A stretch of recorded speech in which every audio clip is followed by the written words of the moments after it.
Hello friends, welcome back to my channel. అందరూ ఎలా ఉన్నారు? అందరూ బాగున్నారా? నేనైతే చాలా బాగున్నాను. మీ అందరూ కూడా బాగుండాలని కోరుకుంటున్నానండి. ఈరోజైతే నేను ఇంకొక హెల్తీ రెసిపీతో మీ ముందుకు వచ్చేసానండి. నేను మన పాతకాలం పద్ధతిలో ఇలా గుమ్మడికాయ దప్పలం ఎలా చేసుకోవాలో చూపిస్తున్నాను చూడండి. ఈ గుమ్మడికాయ దప్పలం మా అమ్మమ్మ నాన్నమ్మ వాళ్ళు ఎక్కువగా చేసేవాళ్ళు. ఈ కాలంలో కూడా చేసుకుంటే చాలా హెల్తీ మనకి కూడా. అందుకనే ఒకసారి అప్పుడప్పుడు ఇలాంటి హెల్తీ అయిన కర్రీస్ కూడా ట్రై చేయండి మీరు కూడా. చాలా టేస్టీగా ఉంటుంది. ఒకసారి మరి ప్రాసెస్లోకి వెళ్ళిపోదాం. మరి ఫస్ట్ అయితే నేను ఇలాంటి ఎల్లో కలర్ గుమ్మడికాయ, ఒక చిన్న గుమ్మడికాయని అయితే తీసుకున్నానండి. చూసారు కదా, గ్రీన్ కలర్ కూడా ఉంటాయి. నాకైతే ఎల్లో కలర్ దొరికింది, నేను ఇదే తెచ్చుకున్నాను. ఇంకా ఇలాంటి ఎల్లో కలర్ గుమ్మడికాయని ఇలా అయితే కట్ చేసుకుందాం. మనం కొంచెం హార్డ్గా ఉంటుంది కదా, కొంచెం ఫోర్స్ పెట్టుకొని కట్ చేసుకోవాలండి. ఇది గుమ్మడికాయని ఇలా 2 ముక్కలుగా కట్ చేసుకొని పైన ఉన్న తొక్కని కావాలంటే పీల్ చేసుకోండి.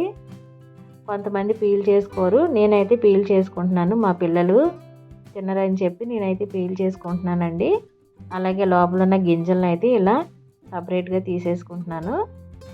ఈ గుమ్మడికాయ గింజల్ని ఎండబెట్టుకొని తింటే చాలా చాలా బాగుంటాయండి. నేను ఇలా మొత్తం గింజలను తీసేసుకొని ఒక ప్లేట్లో వేసుకొని ఎండబెట్టుకుంటాను. మనకి ఇవే కదా ఎక్కువగా పంకిన్ సీడ్స్ అని మనకి స్టోర్స్లో అమ్ముతూ ఉంటారు కదా, స్వీట్స్లో వాటిలో కూడా వేసుకోవచ్చు.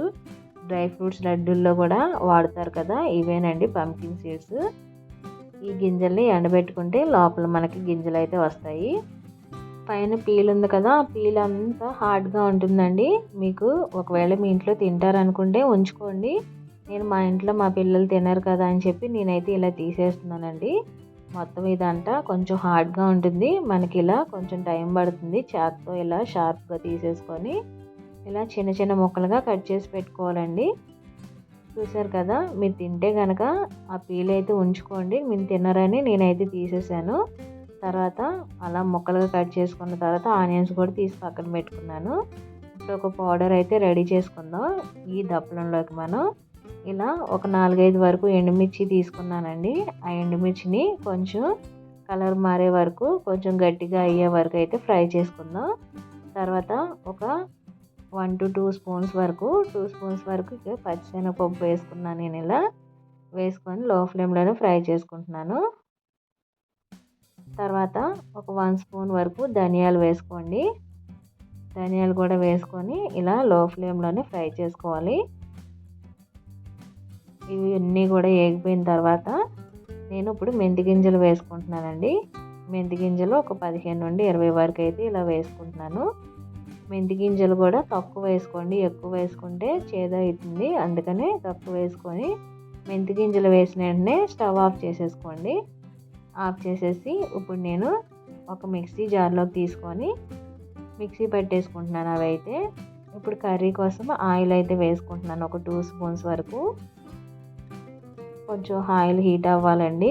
ఈలోగా అయితే నేను ఇవి మిక్సీ పట్టేసుకుంటున్నాను. ఆయిల్ హీట్ అయిన తర్వాత ఇలా పోపు దినుసులు వేసుకుంటున్నాను. శనగపప్పు, మినపప్పు, ఆవాలు, జీలకర్ర వేసాను నేను. తర్వాత ఒక 2 ఎండుమిరపకాయలు అయితే వేసుకుంటున్నానండి. ఎండుమిరపకాయలు ఆల్రెడీ మనం కారంలో వేసాం కదా, ఇవి ఊరికే తాలింపులో కొంచెం అయితే ఒక 2 వేసానండి. తర్వాత కరివేపాకు వేసాను. ఉల్లిపాయలని ఒక 2-3 ఉల్లిపాయలు తీసుకొని ఇలా మిక్సీ పట్టి పెట్టుకుంటున్నాను. మరి పేస్ట్లా కాకుండా ముక్కలు కనబడేటట్టు మిక్సీ పట్టుకోండి. ఖచ్చితంగా ఇంగువ అయితే వేసుకోండి. దప్పలంలో వేసుకుంటే చాలా బాగుంటుంది. ఫ్లేవర్ కూడా ఉంటుందండి, మంచి స్మెల్ వస్తుంది. తర్వాత ఇలా మిక్సీ పట్టుకున్న నేను ఉల్లిపాయ ముక్కల్ని ఇలా వేసుకున్నానండి. ఉల్లిపాయ ముక్కలు ఒక 2 ఉల్లిపాయలేమో ఇలా మిక్సీ పట్టుకున్నాను. ఒక ఉల్లిపాయనేమో ముక్కలు కట్ చేసి పక్కన పెట్టుకున్నాను స్లైసెస్ లాగా. ఇలా 2 రకాలుగా మనం వేసుకుంటే గ్రేవీ వస్తుంది. అక్కడక్కడ ఉల్లిపాయలు తగులుతూ కూడా చాలా బాగుంటుంది. అందుకని ఇలా విడివిడిగా వేసుకుంటున్నాను నేను. తర్వాత కొంచెం పసుపు, తర్వాత కొంచెం సాల్ట్ కూడా వేసుకుంటున్నాను. వేసుకొని మొత్తం ఆనియన్స్ ముక్కలన్నీ కూడా బాగా ఫ్రై అయ్యే వరకు వేయించుకోవాలి. తర్వాత ఇప్పుడు స్లైసెస్లా కట్ చేసుకున్న ఆనియన్స్ ఉన్నాయి అన్నాను కదా, అవి కూడా ఇప్పుడు వేసుకున్నానండి నేను. వేసుకొని కొంచెం సేపు ఫ్రై అయ్యే వరకు లిడ్ క్లోజ్ చేసి పెట్టుకుందాం. చూసారు కదా, ఇలా కొంచెంసేపు లిడ్ క్లోజ్ చేసి పెట్టుకున్నాక చింతపండునైతే ఇలా మనం ఏ మిక్సీ జార్లో అయితే ఉల్లిపాయలు మిక్సీ పట్టామో ఆ జార్లో అయితే నేను నానబెట్టుకుంటున్నాను. ఒక లెమన్ సైజ్ అంత చింతపండు. ఇప్పుడు ఆనియన్ ముక్కలు బాగా ఫ్రై అయిపోయినాయి కదా, ఇప్పుడు నేను ఇలా గుమ్మడికాయ ముక్కలు అయితే వేసుకుంటున్నానండి. మొత్తం మీ సైజుని బట్టి వేసుకోండి. నేను ఈ సైజు అయితే కట్ చేసుకున్నాను. ఈ సైజు వరకు అయితే తినడానికి కొంచెం తుంచుకొని తినడానికి బాగుంటాయని ఇలా కట్ చేసి వేసుకున్నాను. తొందరగా కుక్ అయిపోతుందండి గుమ్మడికాయ కూడా. మనకి ఈ ముక్కలకు కూడా కొంచెం సాల్ట్ అయితే వేసుకుంటున్నాను నేను. చెప్పాను కదా, నేను సాల్ట్ ఒక్కసారి వేసుకొని ఇలా కొంచెం కొంచెం వేసుకుంటాను. ఇలా మొత్తం ముక్కలకు కూడా సాల్ట్ కూడా పట్టే వరకు ఇలా మిక్స్ చేసుకొని ఇప్పుడు లిడ్ అయితే క్లోజ్ చేసి పెట్టుకుందాం. ఇప్పుడు గుమ్మడికాయ ముక్కలు కొంచెం మెత్తబడిపోయినాయి కదా, ఒకసారి మొత్తం అంతా ఇలా మిక్స్ చేసేసుకుందాం కింద నుండి పై వరకు. ఇప్పుడు ఆల్రెడీ మనం పౌడర్ చేసి పెట్టుకున్నాం కదా, ఎండుమిర్చి పచ్చిశనగపప్పు పౌడర్ ఉంది కదా, ఇప్పుడు ఆ పౌడర్ కూడా వేసుకొని చింతపండు గుజ్జు అయితే వేసుకుంటున్నానండి. నేను ఇలా పలచగానే కొంచెం ఎక్కువ వాటర్ వచ్చే వరకు వేసుకోండి. మనకి పులుసు ఖచ్చితంగా ఒక 15 to 20 మినిట్స్ అయితే ఉడికించుకోవాలి. పచ్చివాసన పోయే వరకు చింతపండు బాగా మరిగించుకోవాలండి. కొంచెం వాటర్ ఎక్కువగానే పోసుకోండి. ఇప్పుడు కొంచెం చిల్లీ పౌడర్ కూడా వేసుకుంటున్నాను నేను. మీకు ఎండుమిరపకాయలు కారం సరిపోతాయంటే అవసరం లేదు, కానీ నాకు కారం సరిపోవని నేనైతే ఇలా కొంచెం చిల్లీ పౌడర్ వేసుకుంటున్నాను. కాశ్మీరీ రెడ్ చిల్లీ పౌడర్ వేసుకొని సరిపడా సాల్ట్ కూడా వేసుకొని ఒకసారి కొంచెంసేపు మగ్గించుకున్న తర్వాత ముక్క చూసారు కదా, మనకి ఒక 15 నిమిషాలకైతే ముక్క కూడా బాగా మగ్గిపోయిందండి. ఇప్పుడు నేను బెల్లం వేసుకుంటున్నానండి. బెల్లం ఖచ్చితంగా వేసుకోవాలండి. గుమ్మడికాయ మనకి తీయగా ఉంటుంది కదా అని వేసుకోకుండా వదిలేయద్దు. గుమ్మడికాయలో ఈ దప్పడంలో మనం బెల్లం వేసుకుంటేనే చాలా టేస్టీగా ఉంటుంది.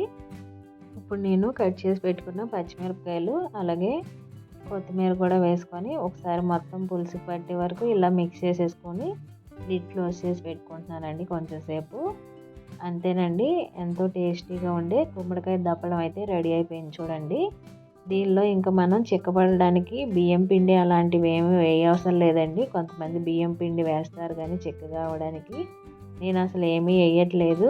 ఆల్రెడీ మనం పచ్చిశనగపప్పు పొడి వేసాం కదా, అదే మనకి క్రీమీ స్ట్రక్చర్ వస్తుంది మంచిగా. అందుకని నేను అసలు ఏమీ వేయలేదు. ఎంతో టేస్టీ అని హెల్దీ అయిన మన అమ్మమ్మలు నానమ్మలు చేసే పాతకాలం నాటి హెల్దీ కర్రీ రెడీ అయిపోయింది, గుమ్మడికాయ దప్పలం. ఒకసారి మరి మీరు కూడా ఇదే ప్రాసెస్లో చేసుకొని చూడండి. సొరకాయ దప్పలం కూడా నేను ఆల్రెడీ నా ఛానల్లో పోస్ట్ చేశాను. ఇలాంటి ఎన్నో మంచి వెరైటీ వీడియోల కోసం ఇప్పుడే నా ఛానల్ని సబ్స్క్రైబ్ కూడా చేసుకోండి. ఫస్ట్ టైం నా ఛానల్ చూసేవాళ్ళు ప్లీజ్ లైక్ చేయండి, షేర్ చేయండి, సబ్స్క్రైబ్ చేసుకోండి. Thanks for watching.